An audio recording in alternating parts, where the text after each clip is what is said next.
Aujourd'hui c'est ton jour de salut. Salut. La main de grâce t'est tendue. Nous te disons merci Seigneur. Merci Seigneur. Nous te disons merci Seigneur. Merci Seigneur. Nous te disons merci Seigneur. Merci Seigneur. Nous te disons merci Seigneur. Merci Seigneur. Nous te disons merci Seigneur. Merci Seigneur. Nous te disons merci Seigneur. Merci Seigneur. Nous te disons merci Seigneur. Merci Seigneur. Nous te disons merci Seigneur. Merci Seigneur. Nous te disons Alléluia. Alléluia. Nous te disons Alléluia. Nous te disons merci Seigneur. Merci Seigneur. Nous te disons merci Seigneur. Merci Seigneur. Nous te disons merci Seigneur. Merci Seigneur. Nous te disons merci Seigneur. Alléluia. Merci Seigneur. Nous te disons Alléluia. Alléluia. Nous te disons Alléluia. Alléluia. Merci Père pour ta grâce. Merci pour ton assistance. Merci pour la paix, pour la vie, pour ta bonté. Merci pour ta protection, ta miséricorde. Merci pour le salut. Merci pour la vie. Que toute la gloire te revienne au nom de Jésus-Christ. Seigneur de Tout-Puissant, assiste-nous encore afin de pouvoir écouter ta parole. Enseigne-nous, Seigneur, au nom de Jésus. Et que ta parole pénètre dans nos cœurs et porte des fruits en nous au nom de Jésus-Christ. Au nom de Jésus, nous avons ainsi prié. Amen. Je vous salue au nom puissant de Jésus-Christ. Vous entendez la voix du serviteur de Donné Nida. Aujourd'hui, nous allons continuer notre enseignement et nous allons terminer avec les 12 principes aujourd'hui. Amen. Nous avions parlé du premier principe, Dieu. Nous avions parlé du jardin, plusieurs sources de revenus, Jésus-Christ, le salaire, l'augmentation, le jaillissement, la rapidité, la fertilité. Et aujourd'hui, nous allons parler de 3 principes afin de pouvoir clôturer. Amen. C'est toujours le terme 12 principes qu'enseigne le jardin d'Éden. Amen. Nous allons lire la parole de Dieu dans Genèse chapitre 2, le verset 15. Ensuite, nous allons sauter pour lire le verset 18. Que Dieu bénisse sa parole pendant que nous soyons en train de lire. La Bible dit ceci. L'Éternel Dieu prit l'homme et le plaça dans le jardin d'Éden pour le cultiver et pour le garder. Amen. Verset 18. L'Éternel Dieu dit, il n'est pas bon que l'homme soit seul. Je lui ferai une aide semblable à lui. Que Dieu bénisse sa parole au nom de Jésus-Christ. Nous allons sauter et lire également le verset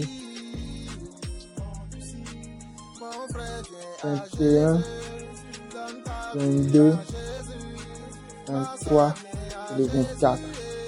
Amen. Alors l'Éternel fit tomber un profond sommeil sur l'homme qui s'endormit.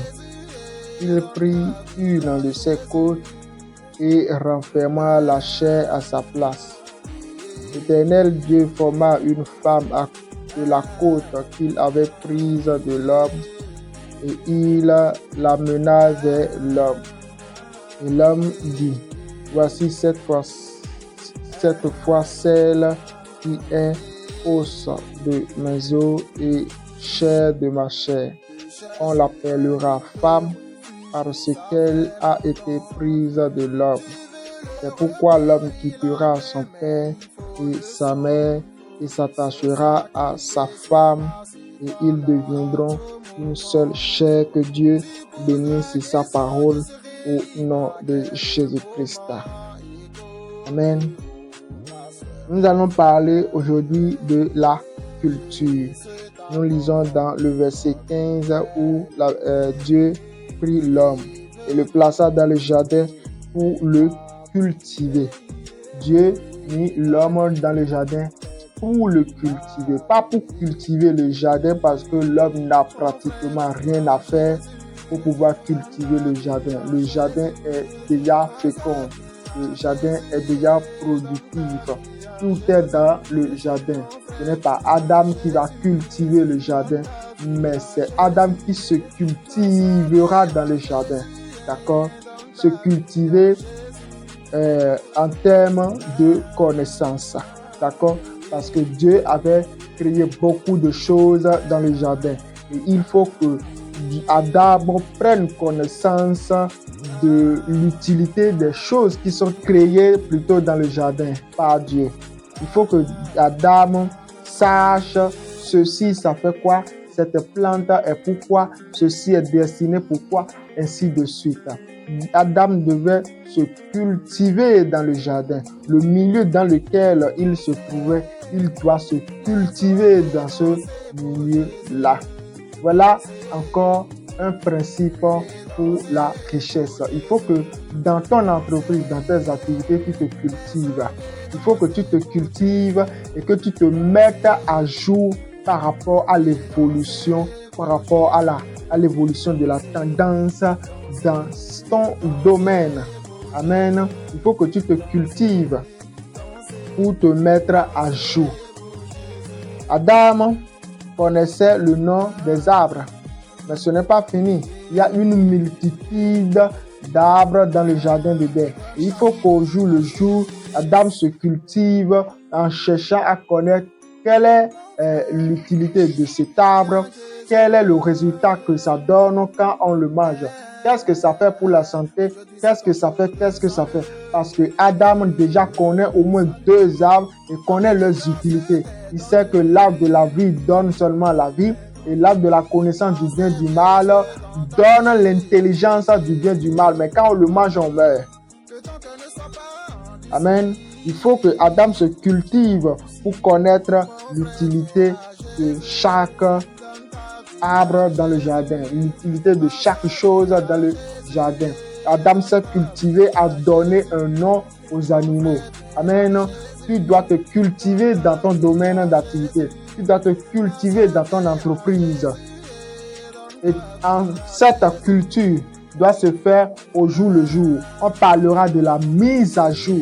De la mise à jour dans ton entreprise, la mise à jour dans ta manière de produire, dans ta manière de communiquer sur ton produit, dans ta manière de faire tes services, dans ta manière d'activité, de faire ton activité, tu dois te mettre à jour. Tu as un portable aujourd'hui, il y a une option qui a été adaptée à ce portable. Amen. Dans quelques temps, cette option sera obsolète. Il faut que tu mettes ton portable à jour afin que cela puisse continuer à fonctionner. Mais si tu ne te mets pas à jour, ton portable sera obsolète, même si tu as toujours le portable allumé. L'application ne va pas travailler parce que tu ne t'es pas mis à jour. Et il faut que tu te mettes à jour dans ton entreprise pour que ça puisse continuer. Il y a certains portables qui étaient sortis, des portables comme BlackBerry, comme Motorola. Et pendant que les autres sont en train de se mettre à jour par rapport à l'évolution de la technologie, eux, ils sont restés derrière. Et comme ils sont restés derrière, sans se mettre à jour par rapport à l'évolution, aujourd'hui, ils ne sont plus sur le marché. Ils sont rarement sur le marché, Pourquoi? Parce qu'ils ne se sont pas mis à jour, parce qu'ils ne se sont pas cultivés pour pouvoir mettre leurs services et leurs produits à jour. C'est pourquoi ils sont déphasés. Et tu dois te mettre à jour. Tu dois te mettre à jour dans ton entreprise. Qu'est-ce que tu fais? Tu dois te mettre à jour. Tu es un agriculteur. Dans les temps jadis, on fait l'agriculture avec la roue. Et en une journée, avec quelques personnes, vous pouvez faire seulement un carré. Mais il y a une mise à jour de la manière dont on fait l'agriculture aujourd'hui. Tu dois acheter des machines, tu dois acheter même des drones pour pouvoir faire l'arrosage. Tout ça, ce sont des mises à jour que tu dois avoir, que tu dois ajouter à ton entreprise pour que l'entreprise puisse marcher. Cultive-toi, cultive l'entreprise et que tu te mettes à jour. Amen. C'est indispensable de se mettre à jour. Dieu prit l'homme, le plaça dans le jardin d'Éden pour le cultiver et pour le garder. Ce n'est pas que Adam va garder le jardin, mais c'est Dieu qui garde Adam. C'est Adam qui est gardé ici, d'accord? C'est Adam qui est gardé. Et déjà au début de ma prédication, je suis en train de prêcher une richesse qui est en Dieu. Cette richesse que tu auras, il faut que cette richesse te garde en Dieu. Il faut que Dieu puisse te voir chaque fois qu'il viendra te voir. Est-ce que je peux reprendre ça? Dieu puisse te voir chaque fois qu'il aura besoin de te voir. Il ne faut pas que la richesse que tu vas commencer par accumuler, par avoir, te fasse éloigner de Dieu. Il faut que tu sois gardé dans le jardin. Dieu veut te garder dans le jardin. Il veut te donner la richesse, il veut te donner l'état, il veut te cultiver, mais il veut aussi te garder. Il veut aussi te garder. Il veut aussi t'avoir. Il ne faut pas que quand tu vas commencer par percer, à devenir davantage riche, cette richesse t'amène loin de Dieu. Non, il faut que tu sois gardé en Dieu pour que Dieu puisse toujours et continuellement à te bénir, à t'enrichir. Mais lorsque Dieu te bénit seulement d'un peu, tu commences par te gonfler, tu commences par devenir orgueilleux, Dieu a commencé par te perdre. Alors que ce que Dieu veut est qu'il puisse continuer à te garder dans le jardin, que tu ne sois pas dans le jardin tout en étant perdu. Dieu veut te garder. Que tu ne sois pas dans la richesse tout en étant perdu. Dieu veut te garder. Que tu sois riche, mais que tu demeures chrétien. Que tu sois riche, que tu demeures enfant de Dieu. Que tu sois riche, mais que tu demeures spirituel. Dieu veut te garder. Il faut que tu sois totalement à Dieu. C'est pourquoi je te prêche une richesse en Dieu, qui commence en Dieu, qui continue en Dieu et qui finit en Dieu. Et que toi-même, tu sois en Dieu. Une richesse qui va te faire sortir de Dieu ne doit pas être ta part. Amen. Une richesse qui doit te faire sortir de Dieu ne doit pas être ta part, mais une richesse qui te garde. Dieu veut te garder tout en te bénissant. Il faut que tu sois, après être riche, que tu sois pour Dieu, que tu sois toujours enfant de Dieu. Il ne faut pas que tu t'envoles. Il ne faut pas que le monde maintenant te vole. Et tu rentres dans le monde avec la bénédiction de Dieu. Dieu veut te garder. Et garde-toi tout en te gardant pour Dieu. Garde-toi pour Dieu. Même si tu es béni, reste chrétien. Même si tu es riche, reste chrétien. Que Dieu puisse t'avoir lorsqu'il a besoin de toi. Et il a besoin de toi permanemment. C'est pourquoi tu dois toujours demeurer en lui. Car il est écrit, demeurez en moi afin que je demeure en vous. Il faut que tu demeures en Dieu. Amen. Le dernier principe, le 12e principe, parle du mariage. Amen. La Bible dit ceci dans le verset 18. L'Éternel Dieu dit, il n'est pas bon que l'homme soit seul. Je lui ferai une aide semblable à lui. Regardez tout ce que Dieu a donné à Adam. Dieu lui a donné la richesse en abondance. Dieu lui a donné sa présence. Dieu venait dans le jardin Et puis, il causait avec Adam. Adam était là, entouré des animaux, entouré des merveilles de Dieu. Mais Dieu, voyant tout cela, il dit qu'il n'est pas bon que l'homme soit seul. Mais quand Dieu était en train de créer tout, et qu'il a créé l'homme en dernière position, mais Dieu avait dit, c'était très bon, n'est-ce pas? Mais c'était très bon. Mais ce même Dieu, après avoir dit c'était très bon, dit maintenant qu'il n'est pas bon que l'homme soit seul. C'est Dieu qui a dit qu'il n'est pas bon que l'homme soit seul. Ce n'est pas un homme qui l'a inventé, ce n'est pas un pasteur qui l'a dit, ce n'est pas un prophète, un évangéliste, un apôtre qui l'a dit. C'est Dieu lui-même qui a dit que l'homme, il n'est pas bon que l'homme soit seul. Je lui ferai une aide semblable. Frère, tu as besoin de quelqu'un à côté de toi. Si tu es une femme, tu as besoin d'un homme. Si tu es un homme, tu as besoin d'une femme. Pourquoi? Ça vient de Dieu. C'est Dieu qui a créé l'homme et il sait ce qui est bon pour lui et ce qui n'est pas bon pour lui. Et Dieu a dit qu'il n'est pas bon que l'homme soit seul.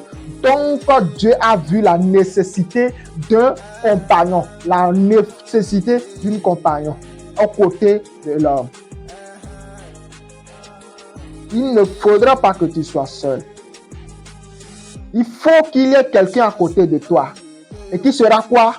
C'est écrit, qui sera semblable à lui, une aide semblable. Une aide semblable. Frère, si tu es appelé à te marier, il faut que ton aide soit semblable à toi. Quand je parle de la ressemblance, d'accord, je ne parle pas de la tête à pied, d'accord, parce que tu ne vas pas épouser un animal, d'accord. Cette ressemblance est au niveau caractériel, d'accord, au niveau caractériel, au niveau psychique, au niveau intellectuel, au niveau spirituel. Il faut que ta femme te ressemble spirituellement, que vous ayez une même conviction spirituelle, la même foi, la même doctrine. Amen. Que vous vous mariez psychologiquement. Quand tu penses, elle pense de la même manière. Quand tu réfléchis, de la même manière aussi, elle réfléchit. Quand tu parles, elle parle aussi de la même manière. Adam dit, lisons le verset 21. Alors l'Éternel Dieu fit tomber un profond sommeil sur l'homme, qui s'endormit. Il prit une de ses côtes et referma la chair à sa place. L'Éternel Dieu forma une femme de la côte qu'il avait prise de l'homme et il l'amena vers l'homme. Et l'homme dit, voici cette fois celle qui est l'os de mes os, la chair et chair de ma chair. On l'appellera femme parce qu'elle a été prise de l'homme. Amen. Il faut que tu te maries parce que ça va te permettre de pouvoir bien contrôler tes finances. Oui. Il y a quelqu'un qui a dit que la femme c'est de l'économie.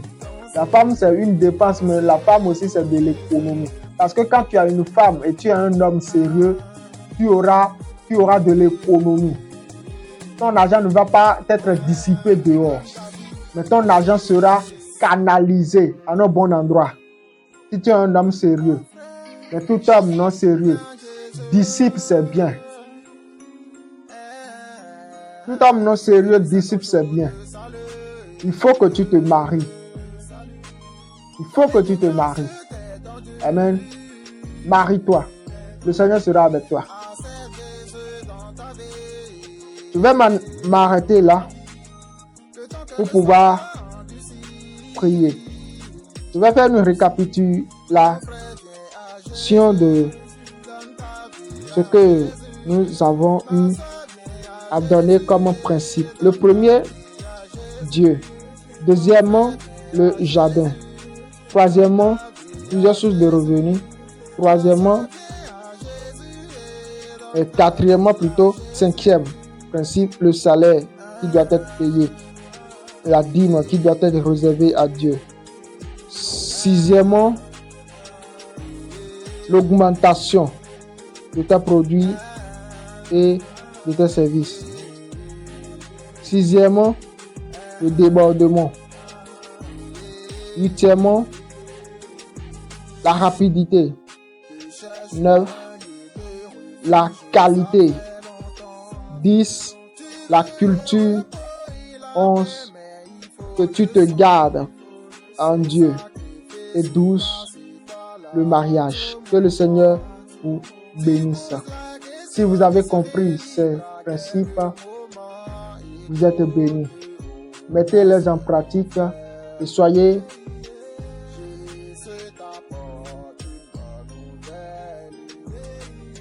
disciplinés. Amen. Soyez disciplinés et le Seigneur vous bénira. Que Dieu bénisse sa parole dans nos cœurs au nom de Jésus-Christ. Nous allons donner les communiqués. Nous sommes en train de chercher un lieu pour commencer l'église de la Révélation. Et jusqu'à maintenant, nous n'avons pas un lieu pour commencer l'église. Et nous sommes en train de prier et en train de chercher un lieu pour pouvoir commencer l'église. Amen. Si vous avez un lieu qui soit à Calavi, nous vous prions de pouvoir contacter le numéro qui est sur l'écran, le 62 61 84 74. Nous allons vous rencontrer pour pouvoir en discuter avec vous. Amen. Si vous voulez faire de la semence dans le ministère, veuillez nous appeler seulement sur le numéro. Nous viendrons vous rencontrer et vous allez faire votre semence. Nous sommes au début du ministère et nous avons beaucoup de difficultés, mais nous croyons que le Seigneur est fidèle et nous amène à bon port. Amen. Si vous avez des suggestions, des questions, mettez cela dans les commentaires. Nous allons lire et vous répondre. Que le Seigneur vous bénisse. Amen. Nous allons prier. Seigneur de gloire, nous te disons merci. Merci pour ta grâce. Merci pour cette parole que tu nous as enseignée ce soir.